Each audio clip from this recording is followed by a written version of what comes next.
What's going on, everybody? We are here with the one and only Sanjay Parker, CEO of Notion, and also him and Nicole, his wife, created the collab that we are sitting in here today. So thank you. Very welcome.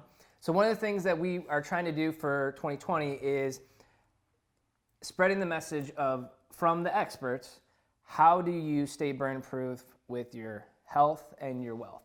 And just worked out that we kind of have a nice diversification of health and wealth experts in here. And I always see you as someone, not only have you generated wealth for yourself, but you've been very good at generating wealth for other people in different ways too. Like you and Nicole have a nonprofit, Dare to Care. Check it out. But it's just something where it's never been about the getting, it's been about the giving. And I think that's been really cool. But I really would, just your top 3 keys to staying burn proof with your wealth. So if someone out there is saying, hey, I want to do the right things with my wealth in 2020, whether you want to get specific to just the year 2020, what to look for, or just kind of fundamental things that you would stick to. So even if you want to kind of give a little more background on yourself, but I'm going to silence. It's better when I'm not talking, but I'm just super excited to hear what you have to say. And for all of you watching, you might recognize Sanjay because he was the first, real quick, the first IBB top 3 video, and you were hosting your radio show. I was the guinea pig. Yes. He was the guinea pig. He's like, what are you going to do with this video? And I'm like, hopefully get it to YouTube. I don't know, I'll call him up, see if I can send it to him in the mail or something. But so I literally was holding my cell phone, and you did your top 3. It was awesome. It's one of our top viewed videos as well. So I'm excited that we have Dave behind the scenes. Actually, got like microphones now and all that stuff. So I haven't gotten much better, but our videos have, and so thank you. Absolutely. For that. So now I am actually going to shut up. Got it. So take it away. Well, thank you for having me here on this forum. I love to pontificate and give advice that hopefully is good and useful.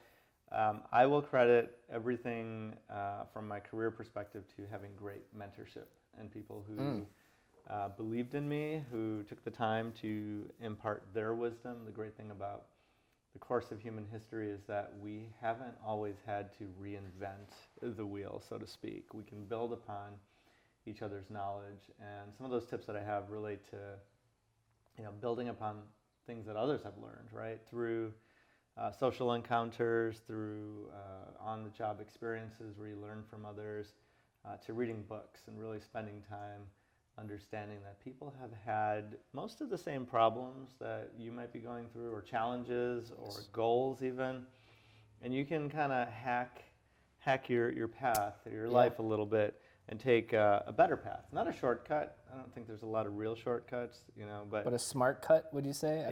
I feel like to me, like life hacking, I'm not, but it is always stealing ideas from you, taking ideas from other people and saying, okay, I got that same hour, or that same 24 hours, right? Same 365 days. Yep.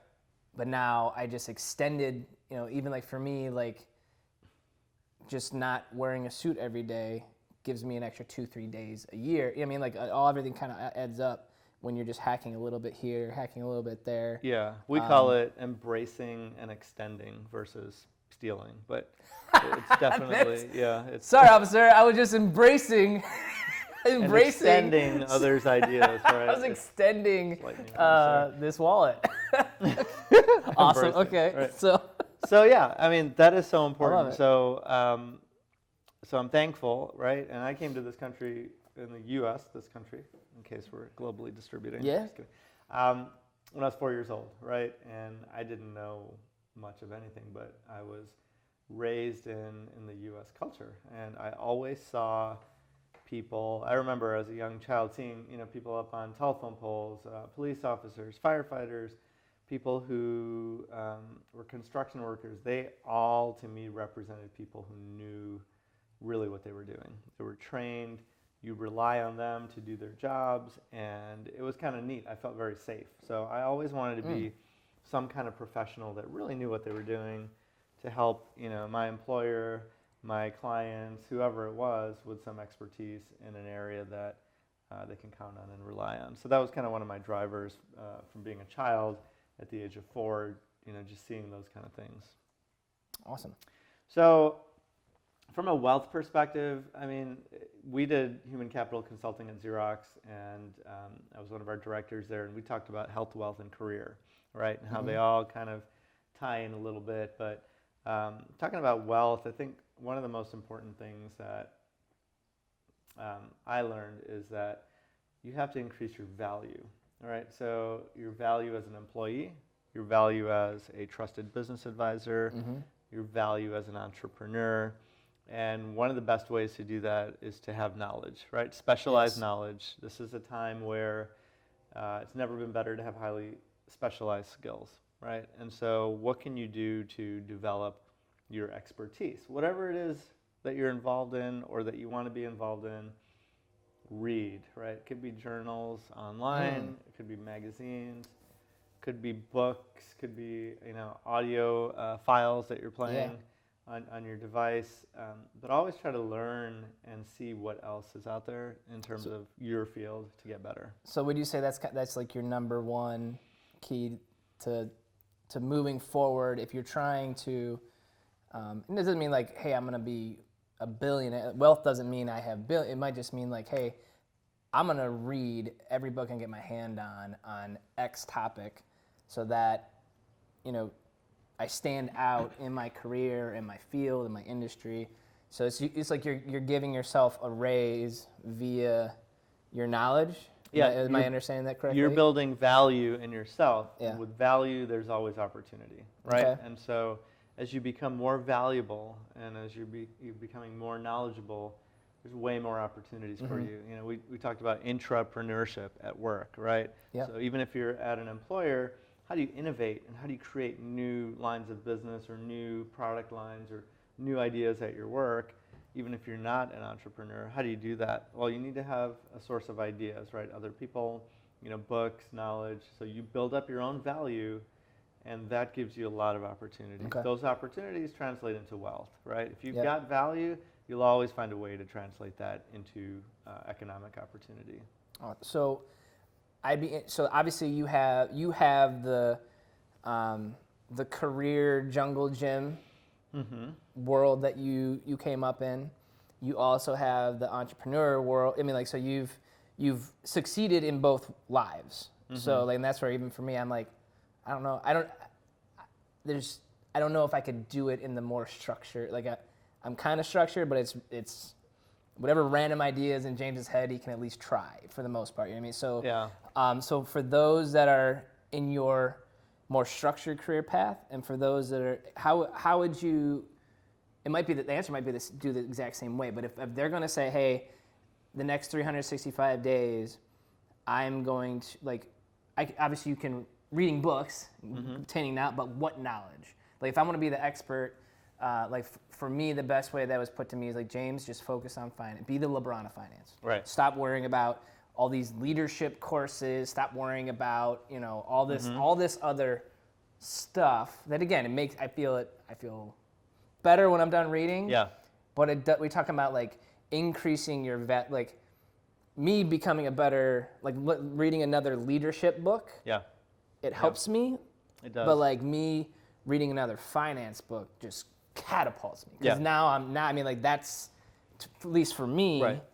That is where I guess the most value of output is because of those type of inputs. So am I making sense? So how would you say that to people out there? Like read book, but where do I start and what should I focus on? Right. So reading is great, but unless you apply that, you're going to forget it. So Correct. If you've got the ability to apply that knowledge to something, it will stick with you forever. So we know things like the Ebbinghaus forgetting curve that says if you read something, literally 1 hour after you read it, you forget 50% of it.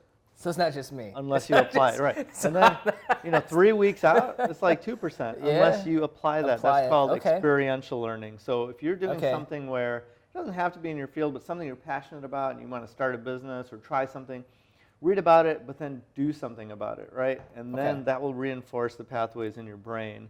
Same thing, you just said finance, right? Because Yeah. you're applying that every day with your clients, right? Yep. You're able to reinforce those ideas and apply it in a way. It sticks. Right. If I Yeah. started reading about, how to make a great football tackle, awesome. I might learn something, Dude, but you would. if I go you'd be try out awesome. for the Browns like in a year. I don't know, man. I don't.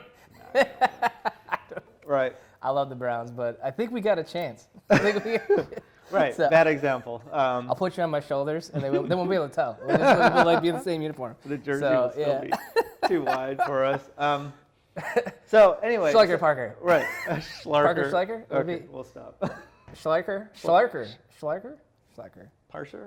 Pitcher. Schleicher? I'm sorry. Okay. Yeah. Are we editing? So read Okay. about it, but more importantly, do about it. Like so, read it and then Yes, go I like that. do it. Right. Not Cool, just read okay. it. Read it and do it. Right. Okay, Like so like it's so like for example, if someone is, we'll use Mike Ross and his team as an example. If they're in real estate, it doesn't necessarily have to be like it can be. There's all different types, but they can say this has something to do with real estate. So I'm just gonna hone in on this type of real estate. For example, like with Mike Ross, he does a lot more of like with new construction. Yep. So he's like, okay, if I immerse myself in new construction, first off, it's exciting to me. I'm passionate about it, but I can immediately read about it and then just go do about it, and it will stick. Right.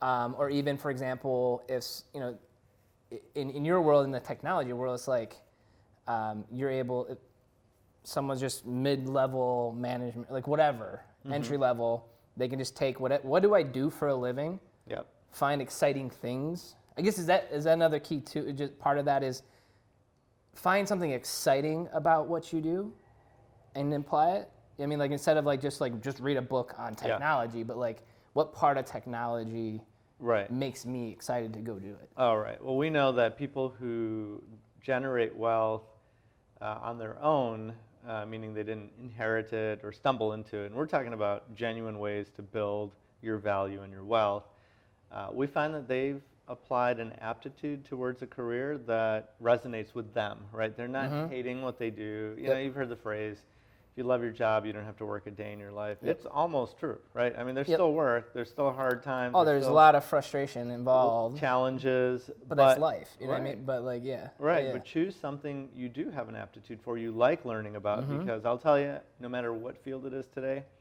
you think it may not have changed in hundreds of years, but it's changed. Farming has changed significantly in the past 100 years, right? Everything changes. You still have to be on top of your game, right? It's Awesome. always learning, having that growth mindset. But one of the things and we're talking about how to generate wealth through career opportunities, right, at this moment. One of the best things I learned in my mentorships was there are a lot of people who will love to mentor you and help you, but you can attract many more great mentors by figuring out, how do I make the lives of my bosses easier, right? How do I take something off their plate, right? Yep. They hired me for a reason, right? Yep. To make some of their problems go away. How do I make Yep. their lives easier? Ask your boss, is there anything I can do? When you're done with your work, if you've got the opportunity to ask your boss, is there something else I can take off your plate? It might be a learning opportunity. He or she might give you something that you've never worked on. And that becomes an experiential learning opportunity. Yep. Now you're adding skills and visibility. That's the easiest way to catapult your career. Go ask if you can help your bosses with something to make their lives easier. I think that's an awesome way to do it. So a way for you to achieve more and show more value is to allow whoever I guess it's not you're trying to, yes, you are trying to impress them. You're trying to show them, hey, I can be more than just what you I'm more than what you think I am, or I'm more than what my business card or my title says. But just taking, I know, like for me, like Gary has changed my life by taking some things off my plate. Yep. And so I always loved Gary. I always knew Gary was great at what he does, but now it's just like Like, dude, can I like throw you a parade? Can we have a Yep, parade absolutely. for Gary? You know, Right. you know, Easy so, to work with, Yep. helps Yep. you out, wants to learn more and do more. Mm-hmm. Everybody wants those kind of people around, right? Yeah. So perfect. So that's a good way. That'll get you visibility and opportunity. Again, you're creating value within yourself, you're creating value within your organizational structure, and you're creating lots of opportunities. For me, opportunities are the key to wealth. Love it. Opportunities are the key to it, and that's something for me. And then we'll transition into your next key to success. No, I always, my motto for a long time was never say no to an opportunity, and I mean, it's okay if doing that extra work, it doesn't like you're not. I think that's tough too. It's just like just because you took some work off your boss's plate, so to speak, like that doesn't mean you're instantly promoted. That but that's the beginning. That's the start of a long-term commitment to being just better. Right. Just like going on a treadmill will help you for that day. Yes. But if you never go on it again, you're probably not going to see the results that you want to see. That's what I'm missing. All right, cool. All right, that first day was good though. Yeah, I enjoyed that first day. Yeah, that's awesome. But awesome. Well, cool. All right, so read about it, but more importantly, do about it. Take things off of people's plates to help show your value, increase your value. So what else? Well, the third thing about opportunity is, you just said take every opportunity you can. Opportunities also involve risk at some point. And in terms of risk, one of the things that we can do is make sure you're ready to take that risk. For example, I left a career in large enterprise companies working for everybody on the planet that you could see in the Fortune 500. 20 years of amazing experiences, and then I started my own business. I left it and said, I'm going to try something new. I didn't do it right out of the bat, when I had young kids and we didn't have, a little bit of money saved up and we didn't have that opportunity to take risks. I took it at the right time. And for me, once I earned my time to make that risk, I've never looked back. It's been the best thing ever to start my own business. I like that you earned your time. I love that.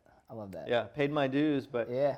Actually, I earned those dues, and they were gifts to me, right? Every experience that I had at my company, every hard job, every late night, every weekend working, traveling and coming home on red eyes to see my kids that, in a day they change when they're, super little. That's crazy. It's crazy. It's crazy. Yeah. Those were experiences for me that I learned, right? When I travel today with my family, I'm the expert, right? They all count on me to tell them what's going to go. I book the flights. I book the hotel. Okay. I've had all that experience. I've had the experience, working with large companies, understanding that, even CEOs of Fortune 500 companies, they're humans. They have their flaws. They have their weaknesses. They have their likes. They all want to be appreciated and liked, right? And just figuring all that stuff out has helped me more than anything in terms of my own career and my own life. So appreciating those experiences. I didn't feel like, oh, I'm working for the man, I got to do this. No, it was an opportunity. It's a privilege to work, especially if you think about, employment outside of the U.S. It's tough in a lot of countries to even have a job. Well, it's even like the lowest paying jobs in the United States are some of the, that's like the best, some of the higher income levels in some country, other. If you Google the global rich list.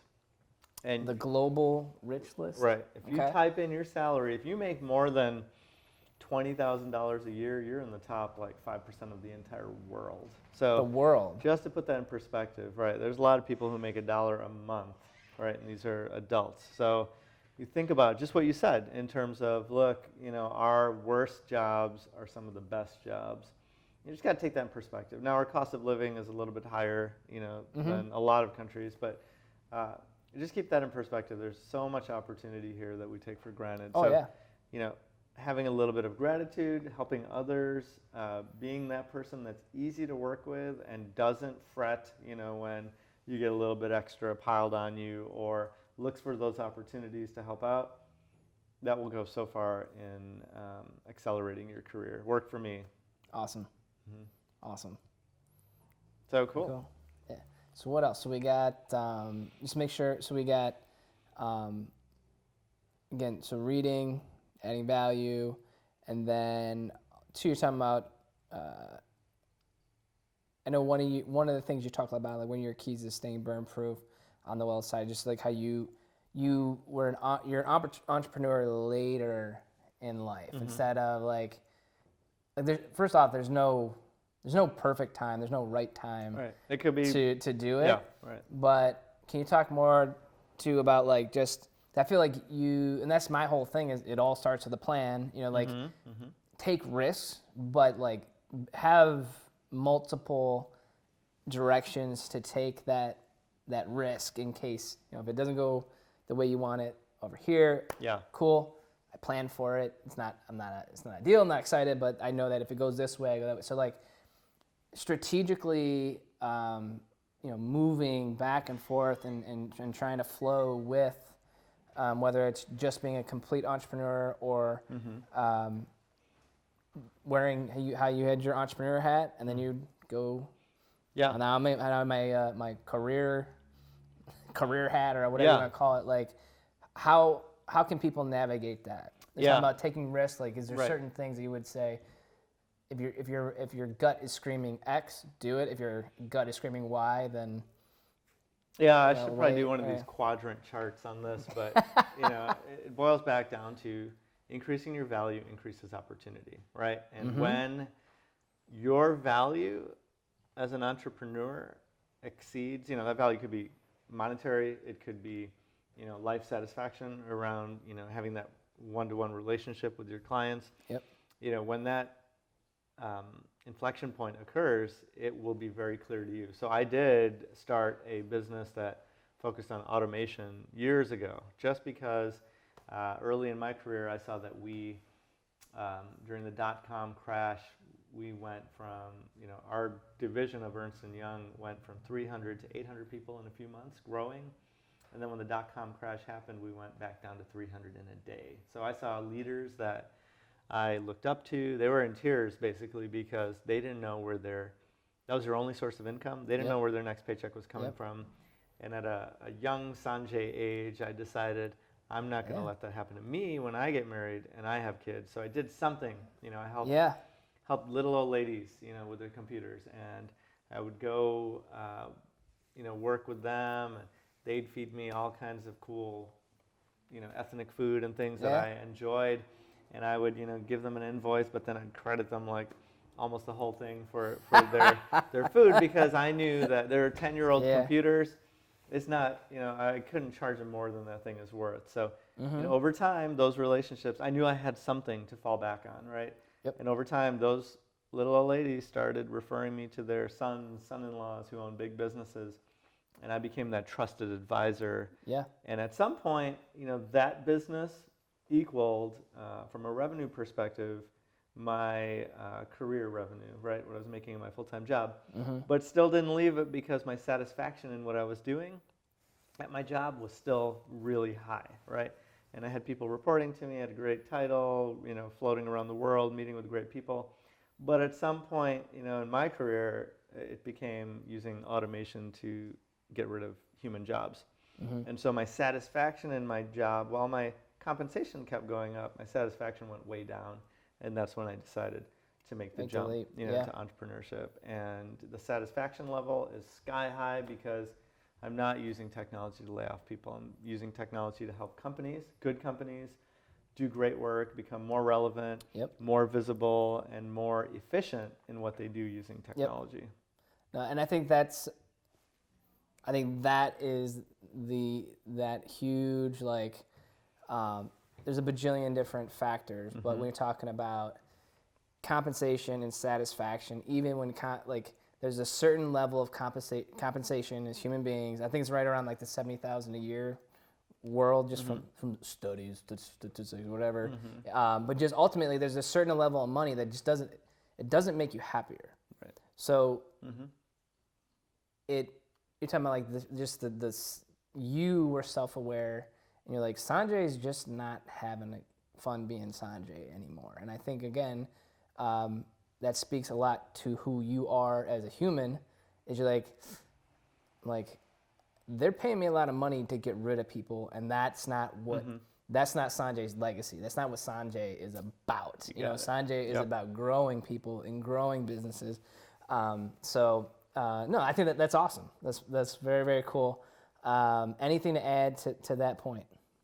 No, I mean, I think that's it. It's just, where do you feel the resonance, right? And if you got value, again, lots of opportunities. Yeah. You'll have your pick of the litter, right? Love it. So I love it. So add value, be the expert, be strategic, and be aware of when you have to get you have to save money and compensate.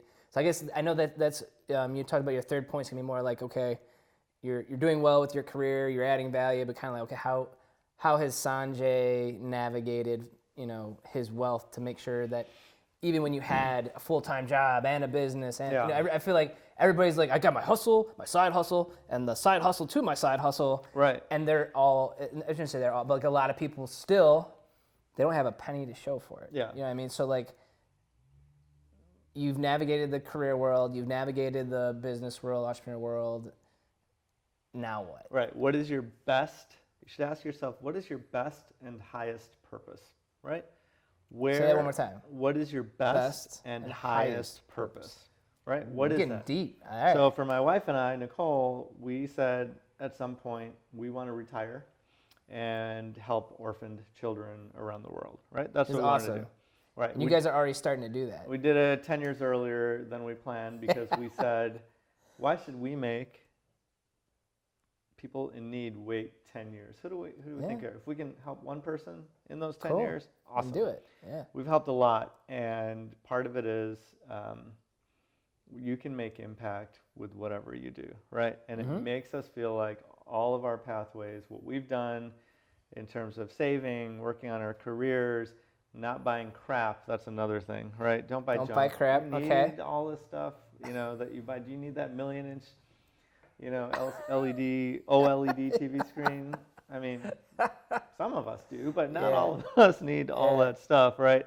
So think about, you know, all that stuff. But we put ourselves in a position, we created value, and now there's opportunity for us to take that value and help others. And that, to us, was always our highest and best purpose. Awesome. Very cool. Now, is there any like guidelines that you have for people that say, okay, I know what my highest and best purpose is. Like you said, you started 10 years earlier, you wanted to retire, you want to, you know, people have a lot of different moving pieces in that, but is there anything, general guidelines that you would put out there if someone's like trying to get on the right track to say, maybe I don't need that bajillion-inch TV. Right. And that's another thing too, I think of, there's income producing assets, and then there's just like wasting assets. So like a TV, just the second you have it, it starts to deteriorate in value. But I guess, so is there certain things that you may have put money towards that helped increase value, or like making money on your money, if that makes sense, whether it's reinvesting in your business or... Yeah, I mean, I think the most important thing is to try to get rid of your debt, because you know, some people are paying 25% credit card interest, right? You can't make 25% on an investment, you know, today traditionally, unless you luck out. Even real estate, even, you know, your buddy who is starting some surefire machine learning blockchain. Dude, I'm creating AI an app, thing. man. Right. I got this app, bro. Right, everybody wants app, it, bro. You instantly touch it, and you'll be like 3 inches taller, and you can lift 600 pounds more. It's an awesome app. That would be awesome. That would be awesome. So it's, I guess we're on a different tangent, but clearing out clutter is so important. Clutter in your house, clutter in your finances, mental clutter, right? Try to focus, right? That's one of my goals personally for 2020. I love being involved in 50 million things. Yeah. I love having to juggle as I ride my bike, as I jump on a trampoline, right? I love doing that stuff because I can. I can see you doing that. Right. I'm going to try it tonight. This might be the last anybody ever sees of me. You know, it's really... Dude, you got this. You got this, man. You got it. I got all those things at home, too. I'm going to do that. I have my kids help me and have 911 on speed dial. There you go. it's really around figuring out that resonance, figuring out Mm-hmm. where the best opportunities are with the least risk, right? If you're part of a corporation where you can, have a 401k match, everybody will tell you this. It's true, right? Put that money in there, max that out. You won't even miss it, right? Mm-hmm. Look at not buying crap. Look at even if you're saving $1 on something, look at it as a percentage, right? If it's normally $10 and it's $9, you're saving 10%. If you could save 10% on everything, imagine that. Or if you can get 10% more salary, it's just a big deal. So think about things in terms of percentages. That helped me realize that, okay, it's only a few pennies here and there, but if you look at things on a percentage play, it's really, really helpful. So it helps, like, if someone's going to say, all right, I'm going to save 10% of my income in just in savings at the bank. Mm-hmm. That doesn't sound as scary as I'm going to save $200 a pay or $200. So like percentages keeps it, but also too, you can say, well, wow, that I make that much. Yep. I should be saving. I mean, like, and now it's like I think it's real easy just to get focused on that one paycheck and be like, oh my gosh, look how much came out of that pay, instead of taking a step back and saying, well, look at where I'm at as a whole. Right. And okay, I love that percentage. Right. Okay. And so it's very simple on creating wealth. Put more in to your bank accounts than you take out. So one of the things, imagine if you did that 5 years ago, right? Yeah. Or 10 years ago, and people have, and look at where they're at. One of the things I always did with my business, even when it was my, part-time business, is whenever I deposited a client check, even if it was, let's say, $100 or $200, I would never take out more than a small percentage of it. So, if I'm going to put in 200, maybe I'd take out 20, right? Just so that I knew that I was taking out less than I was putting in. And that allowed me to, fund other areas of the business and to develop that nest egg. It's very simple, right? Think about your weekly pay or your monthly pay.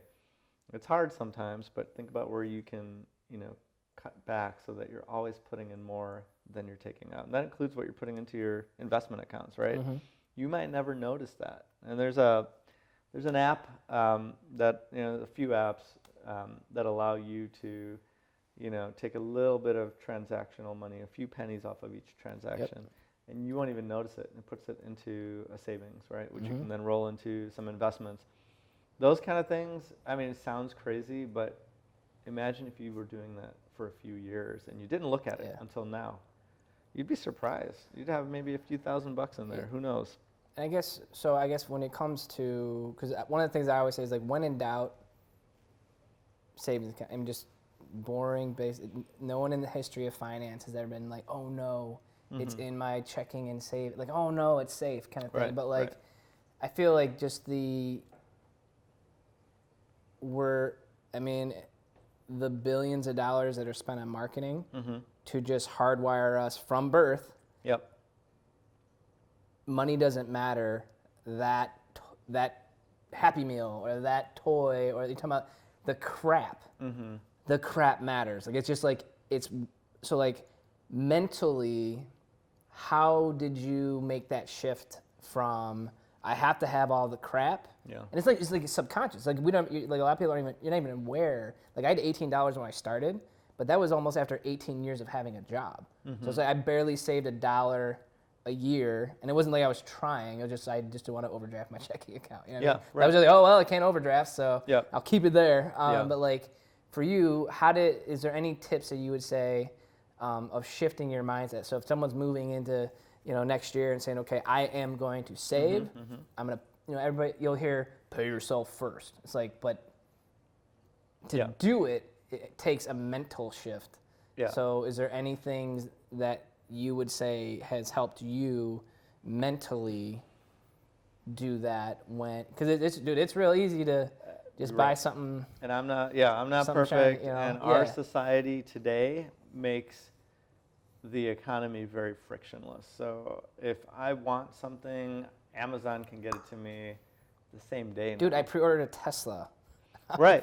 I know. On a study break. Thank you. Right. Sanjay. So if you want to be sold about why you should buy a Tesla, you're also the guy to talk to. Yeah. It's like, So that $100, completely refundable, don't have to worry about it for a few years. Click. yeah, easy. You know, So yeah. easy. When can you do that? And you've That's never everything. have you test driven the Cybertruck? No. No. Have you seen I it in just person? made a huge. Right. I made a This is how huge easy it commitment. is. Right. Did you did talk to your wife though? She gave me the okay. Okay. The okay. And when I bought my truck initially, we found out because we found out we were pregnant with JJ. So for me, when it comes to a vehicle, since I found out I was going to be a dad, it was I need the closest thing to a tank that I can possibly have. Yes. So the Cybertruck. I'm excited. I'm excited for all the cool features of it. You'll have to tell me what the heck is going on Can't with wait. the technology. So, Right. but for me, I'm like closest thing to a tank to protect my family So on the road. You know just what I a mean? quick So- aside. So This is where you're gonna get sold on Tesla real quick. these are just on safety. That's one of the modalities we can Yeah, talk about today. yeah, So yeah. safest cars in the world, because when you take a 1,000-pound fireball breathing metal contraption and move it more than 12 inches away from your crotch, okay, and take it out of that vehicle, Yeah. safety increases significantly, right? Yeah. So when you hit something, that's not coming on your lap. Okay, so That was very real. That was yeah. electric vehicles have little motors and batteries underneath in a skateboard pattern. So the center of gravity is super low, and they can build the frame of that vehicle in such a way that it's designed to protect the occupant. So, for example, the Tesla Model S, fantastic car, it actually broke the NHTSA, that's NHTSA, the NHTSA machine that is designed to crush cars to see how they crush. That machine actually broke trying to crush the Tesla Model S, and it started smoking. And so this is the level of safety we're going to get with new car design. When you can move that motor and all those contraptions and the exhaust, and instead of supporting those mechanical parts, you're only focused on the safety of the humans. Totally different. So that tank that's going to weigh the Tesla Cybertruck at 6,000 pounds or more, and now it's one piece of they call it a monocoque, C-O-Q-U-E, body, so it's one big frame, and it's made out of rolled steel that's so hard you can't even stamp it with a car stamping machine. They had to cut the inside just to be able to bend it at an angle. James, if you see James on the road, just get out of the way. I think that I did get the self-driving, so that way I don't have to, That's another whole episode. That's a whole other thing. Yeah. JJ and Julia can drive. But no, I think so. But to that point, we're saying don't buy crap, and understand your best and highest purpose. For me, that my best and highest purpose is to be a husband, to be a father, and to be a friend. Yep. And that's how I am. Obviously, husband and father part is I have direct people that I need to be accountable to, and to be like whether it's in a business relationship or non-business, just to be that friend, to be that person. So like for me, it's like, okay, I will sacrifice other areas to pay more. And it's not, you don't have to pay more for the Cybertruck. That's what's crazy. That's what's crazy too. So, but like I would that's where the whole thing is what matters most to you. First off, it will change. And most likely, as the farther in life you go, the more expensive those things get. When you start adding on, like, okay, now I run a business, now I paying more taxes. You're paying all kinds of stuff. But like, I think that too, like, just you can't afford you can't afford your best and highest purpose. Right. If you don't start somewhere. Right. You don't start saving for that highest purpose. Totally, and you have to be authentic, right? When I had a convertible Jag years ago, and I love British vehicles, right? And being a former imperialist colony of England, we like our British things. It was just in our DNA. And so I wanted a Jag, but I never took my convertible Jag to my clients because I felt they would judge me, and they've actually said with my other old Jag, which was worth about $500, Blue Book, 200,000 miles, old Jag. Yeah. Like, oh, you have a Jag. Wow, you must be making a lot. It's like, no, guys. But when I got my Tesla, I didn't care because to me, I believed in technology. No other car had the technology. I believed in clean environment. No other car doesn't, kill your family when it's running in your garage and you leave the door closed. Yeah. And I believed in just the entrepreneurship story of Elon Musk. And so when I got that car, it was the most expensive car I ever got by far. I did not care what anybody said because that totally was me. My clients saw that, my friends, my family, they saw that. When I'm in that car, I don't think about anything about the car. I think about this is the only car that I want to be in. So one of the things around making sure that you resist some of the temptations, that it's easy to click. Starbucks has a neat app that always tells you to buy more stuff, and you can order things and pick it up. It's pretty cool. Yeah. Easy way to siphon out a lot of money. Ask yourself, will this purchase or commitment that I'm doing make me happy for a short time? Yep. Or for a long time, right? Yep. And so, is that new, pair of shoes that you might not need, that you're going to wear once, is that really going to make you happy for a long time? Or maybe that vehicle that embodies what you believe in for your family, you're going to have that for several years, right? And commit to it. You're not going to trade it in after 2 or 3 years, which is another bad thing. Keep your cars a long time to make sure that you are, able to accumulate wealth. But, how is it going to make you feel? So getting that fast food, right? Right. Oh, sometimes I want that so much. I'm going to get it and go home from my computer, do some work. But I know there's food at home, leftovers from yesterday, that'll take me 30 seconds with this new microwave technology, right? Yeah. I can heat it up in 30 seconds, but sometimes I want that. So that'll make me happy on my way home, but I probably will feel bad after I do it. So I think about, okay, I'm just going to get to that point where I have those leftovers at home, or I'm not going to buy another TV, to put somewhere just because we need it in this other room. It's not, unless it's solving a problem that's longer term, I think you really have to think about it that way. When you're spending money, ask yourself, and so you're helping me take this a step further, because one thing that it was an aha moment that I had to realize myself, where just I kept buying more stuff, and I was like, it used to make me, I'm not happy with this stuff, Right. but is this gonna make me happy for now, or is this gonna make me happy forever? Yes. And then the other thing you're talking about is what I'm buying actually is this solving a problem? And more importantly, is this solving a long-term problem? Yeah. So I think that's that cool. is, now my Batman mug, that solved a long-term problem. Right. But how does how does this thinking apply? I'm getting a lot of use out of it. That's lifelong happiness. There you go. It's chipping away. I will use that mug It is. until JJ breaks it somehow. Love it. But So how does that thinking apply to your purchase and journey with shoes? with shoes, So I know you used to love getting shoes, right? I literally have brand new shoes right now. Okay, so you're in the process of applying. To be clear, they're 50% off. So percentage, right? 50%. Tying it in, good. The shoes I've accepted that, but what I'll do is Amazon wardrobe. Cause I feel like too, that's the biggest part of you're talking about the society we live in, the technology. It's not exciting to have what you have. It's exciting the process of the anticipation. The hunt? And it shows up on your door. At your door, it shows up, and you're it's in the box, and every day's Christmas, and just kind of so. But with that, it was I would get the shoes, and I'd be it's not so. Once you have it, it's not that big of a deal. But I mean, the one pair of shoes that I got, I started shopping. I do everything mostly online. But shopping online, probably November 2018. I didn't actually buy the shoes until June of 2019.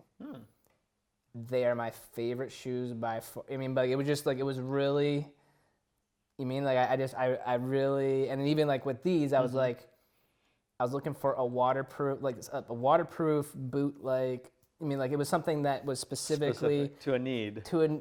Do I need waterproof shoes?